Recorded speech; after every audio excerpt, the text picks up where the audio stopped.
Good morning, everybody. Welcome to Thrive, Not Just Survive. So earlier I sent a quick video to just let you know that we were having some technical difficulties. And, these things happen as we, muddle through technology. So I wanted to have this interview so much that I was able to delay it a little bit to get this guest on. He is from the UK, so there is a time difference, and the technical difficulties we were having was based on the program that I'm using. So now that we've got it all sorted out, I wanted to just give you a little bit of highlight before I bring this amazing person on.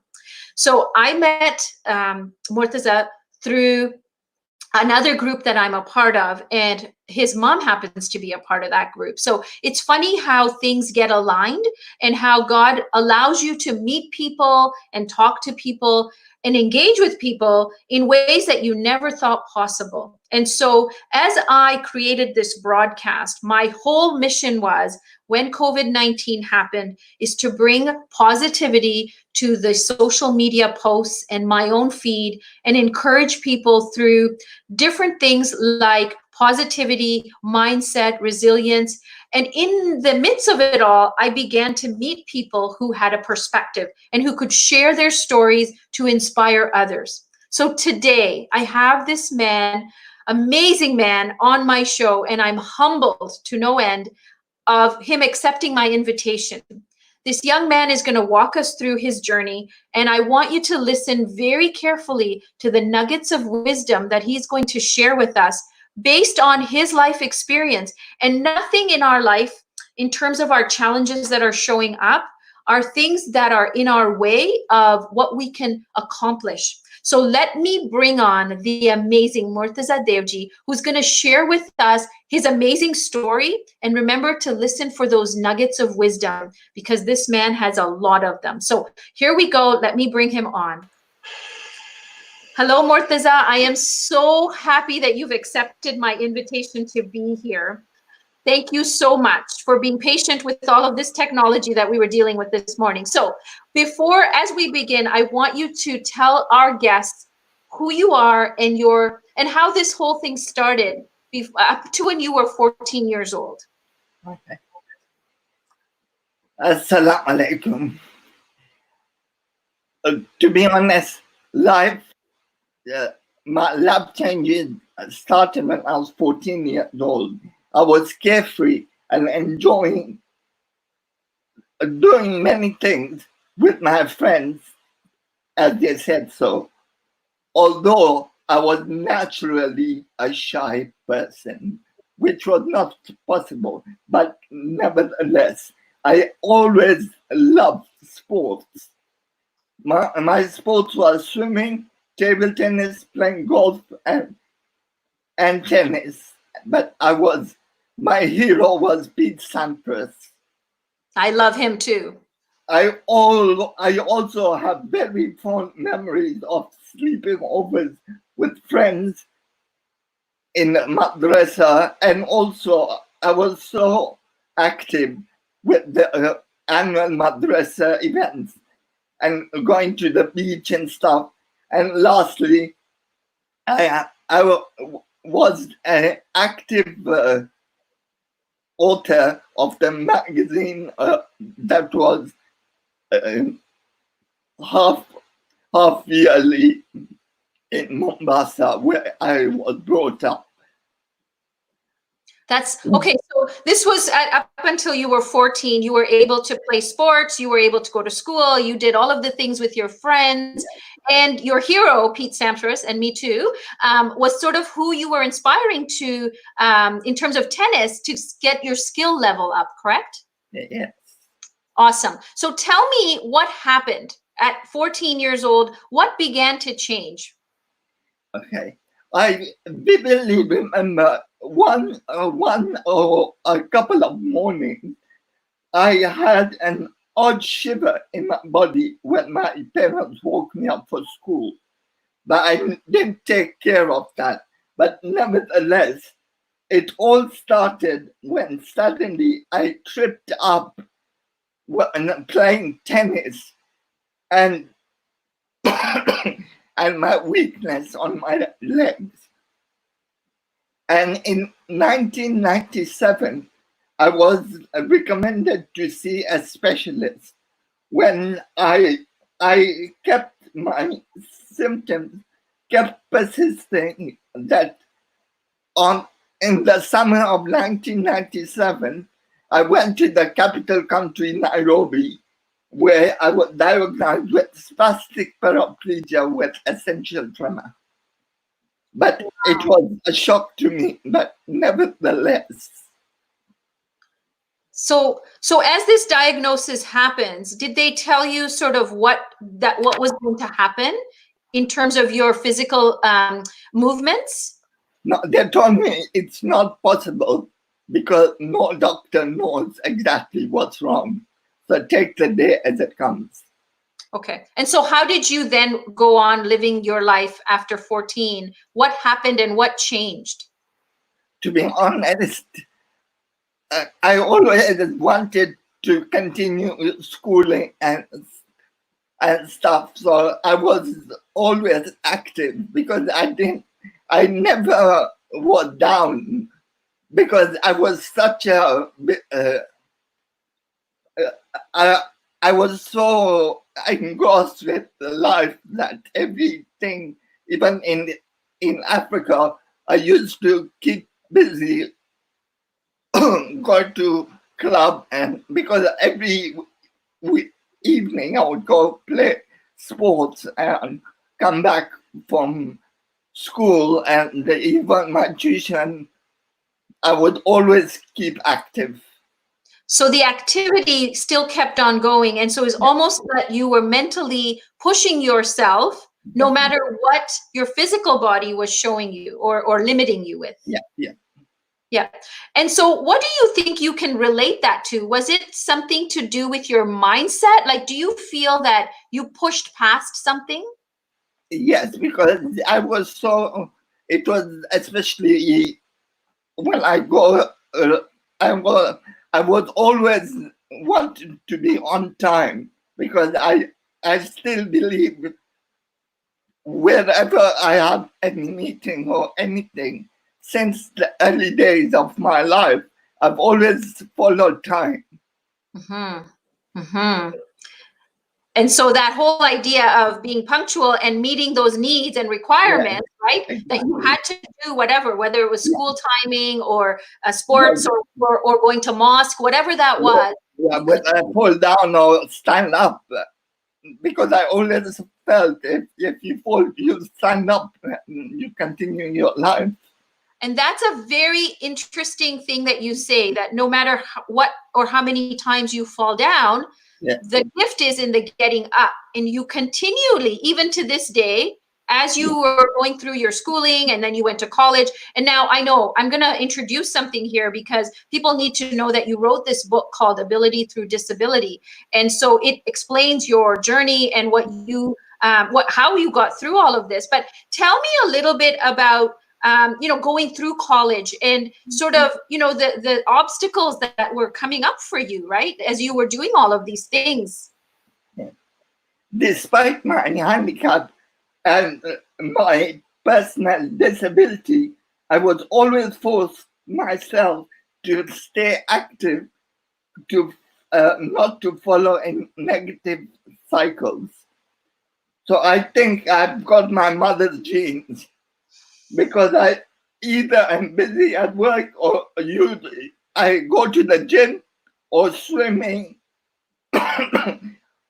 Every Saturday I always go for table tennis, whether with a disability, with a wheelchair or not. But every Saturday and every Sunday I teach madrasa. I've been teaching for 19 years now. So let me just explain. Some of our guests may not know what madrasa is. And madrasa is a school, a religious class, like a Sunday school kind of thing, where you teach, I gather, young students about the religious aspects. Is it, in terms of just the Quran? And the Quran. Okay, so you're teaching the Quran. So again, you are basically, even in the fact that you are, transporting through a wheelchair, and you're finding ways to still contribute to the community in terms of your volunteer. I'm thinking the Sunday school is a volunteer position, that you're able to go to your table tennis and you're still pushing forward despite the disability, despite the fact that there are physical challenges, correct? Yep. To be honest, I've gone through 5 different modes of transport. I started walking, then with one stick, then with crutches, and then with a wheelchair. But now, alhamdulillah, I've got a mobility scooter to take me from place to place. That's again another sort of kind of steps that you've taken to make sure that you're able to get to where you need to get to and do the things you love doing and the things that you have to do. So I know that you did get your degree, correct? You were able to complete your college or university. Yes, I got the best disabled international student degree, which was amazing for my family, because my family came all the way from Africa to see my graduation. That was a plus part. And that's a pretty huge accomplishment for anybody in terms of getting a degree. For you pushed past the challenges. I'm sure that within your circles of friends and things that they were doing and you were doing them alongside, there were difficulties and challenges that showed up, correct? Yeah. To be honest, for disability, I also published TV. My photo went around all the TVs, all the tubes and buses for a week in 2003 with people with disability, how to go through life.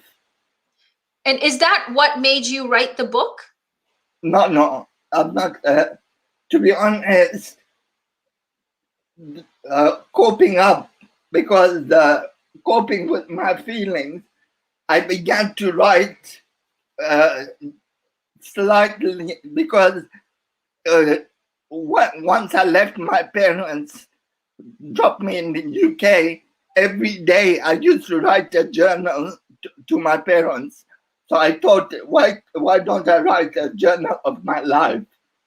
And God knows where it will lead.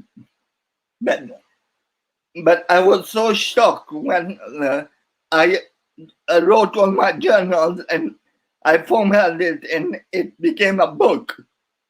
And I put it on a donation, and to my achievement, it had gone worldwide, and and that was how my book actually was born.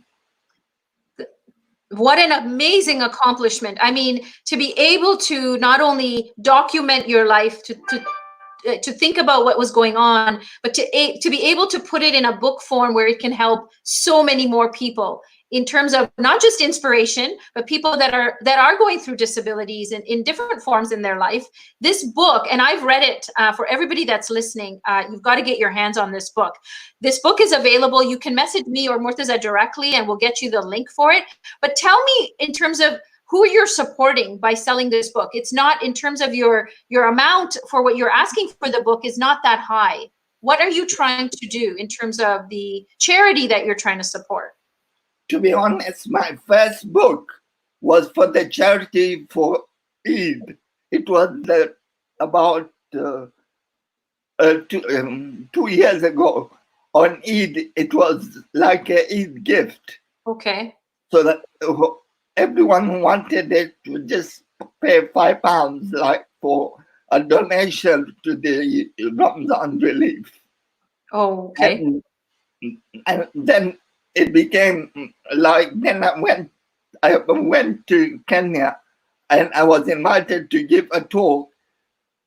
And this talk was amazing because it was, as I said in my previous years, I was a shy person. So this is the first time I gave a live talk in Kenya, and it was, and I managed to get nearly £2,000 for donating the book. So it was one of my good paths. That's a beautiful way to start your journey as an author. And now I know that you do speak, and I know you've done some interviews, and I've watched your YouTube interviews. You've done a similar TED Talk. I think there's a TED Talk series Yes. in the UK. Yes, yes. And how has that brought up your confidence? I'm sure that that's really inspired you. Yes, yes.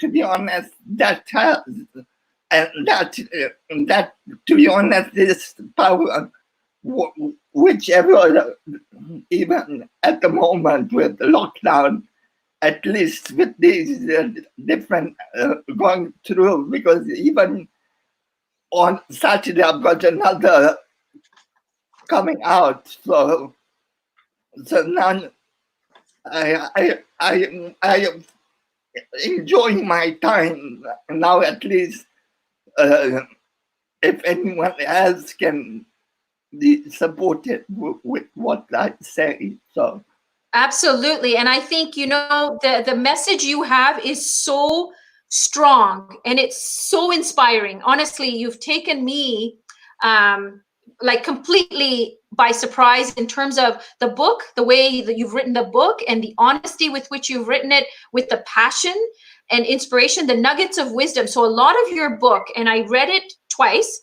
because I wanted to get those nuggets. And you talked a lot about positive mindset. You referred to this quite a few times in the book. So if you can guide me through sort of what does that mean, like the positivity that you have, how do you continually keep up with the positivity? to be honest, when I started, like example, when I started my swimming, I used to swim, and because in the past, when I say past, I mean in Africa, I wasn't swimming that well because I thought I always wanted to be first or second in the competition. But now, alhamdulillah, even with a challenge, when I enter the pool, I swim about 15 to 30 lengths, and that gives me the best relaxation with all the temperatures and stuff. So life has to go on as it is. And it is. And I think what you made a point is you're swimming still, and Yes. physical activity has been noted scientifically to Yes. raise our happy hormones, to make us feel better. And so as you continue to do swimming, you're actually feeding your body with a lot of positive, things, the hormones that are needed to get your mind into a better place. Correct? Yep. And so in terms of, of course, you've written not one book, but now you've got a second book that you've just got published, right? The book 2 of Ability Through Disability. And again, is it still £5? Is that how they? Yes. It is £5, but now it's based for the orphans and the widows. It's more because I see the problems they're having in Africa and all this with COVID-19 and everything. So that's why now it's for everyone, but it's mainly for the orphans and the widows. So what you mean is the proceeds of sale are going to support the charity for orphans and widows, because you feel, obviously you're very charitable and you want to give back no matter what you're doing. It sounds to me like that's one of the very key elements of what gives you probably a lot of peace and contentment, that you're offering help in whichever way you can. So tell me, I know that in your book you write about that you were able to actually secure a job, right? Are you still at work, or if for COVID-19, are you not working? No, I am, to be honest, I'm not now with COVID because I work in a nursing home with mental nursing home.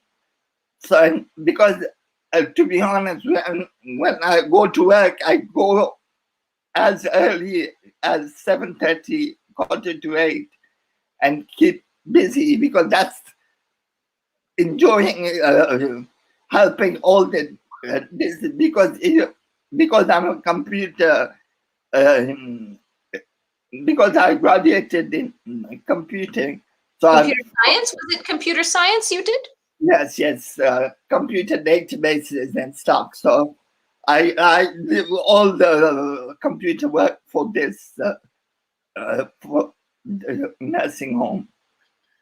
So right now, are you able to still work from home, or for now it's just Yeah, can't go? yeah. No, because now it's so difficult. It's quite risky to go in, because I mean, there's any mental person. So to be honest, my manager said you can take a rest until Yes, it's a good time to rest and reset. So how are you spending your time at home? Like, what kinds of things are you doing now to keep with your positive mindset? To be honest, I wake up, I go for a walk in a scooter, and either do the shopping of home if they need to, or to drop, because obviously we can't see face to face because we need to keep distance. Right. I'm getting quite a few comments. So there's your aunt who said, proud of my nephew. She also lives in the UK, correct? Yep. And then I want to share with you, Fiz Haji is saying you're a legend. Okay. And the Fiz also said Murtaza is a very special person and is always positive. So you've got a lot of people that not only follow you, but actually respect you, and probably you're inspiring them in ways that you don't even know. I've got another comment here from one of my favorite people I did Hajj with, Sheikh Nuru, and he's saying, may Allah bless you, you are an inspiration. And then I've got another comment coming in from Zareen Padani, who's saying mashallah. So of course you've got lots and lots of people that love and adore you. That tell me, just before we sign off, tell me a little bit about how your family has been, like in terms of, I know you have brothers and sisters and you've got a family there, that how is all of this kind of come together for you? To be honest, I've got two sisters, and I've got a son. Okay. And alhamdulillah, everyone, to be honest, as it goes, supporting all family is one important part of my journey, and and just to keep like looking after my son, to become to see what his father has gone through, and yes, to just put some more positive factors in life.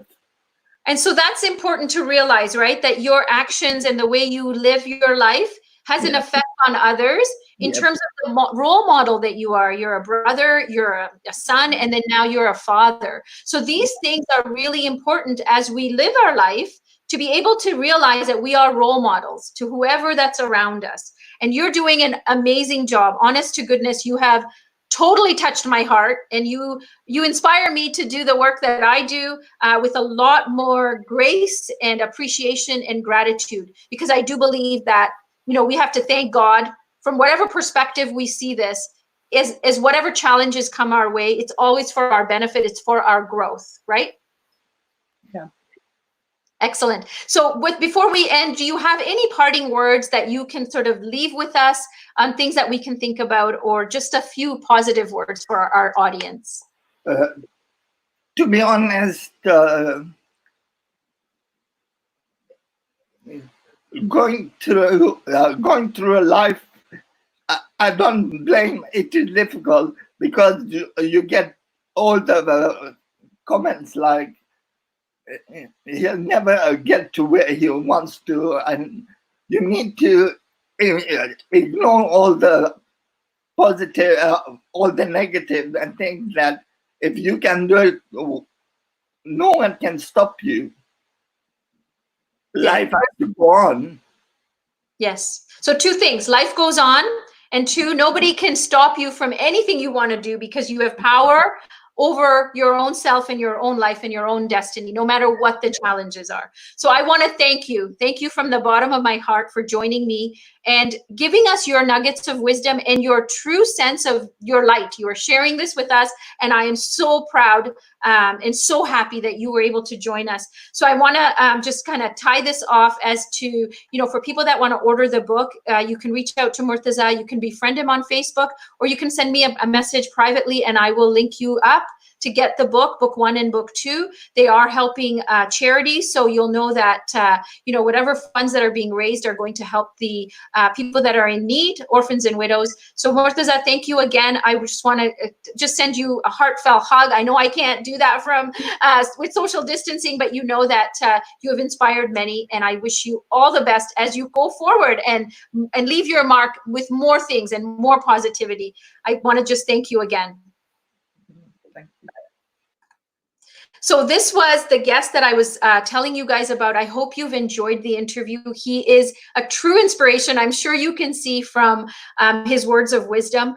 Please, if you want to buy his book, it's Ability Through Disability, message me or Murtaza directly. You can get that book. It's an online link that you will get, and it goes to help some needy charities out in the different parts of the world that he did talk about. So anyways, I want to thank you all for joining me. I do have another guest on tomorrow. I'll see you again at 10 a.m. Thanks for joining in, and be kind to yourself and to others.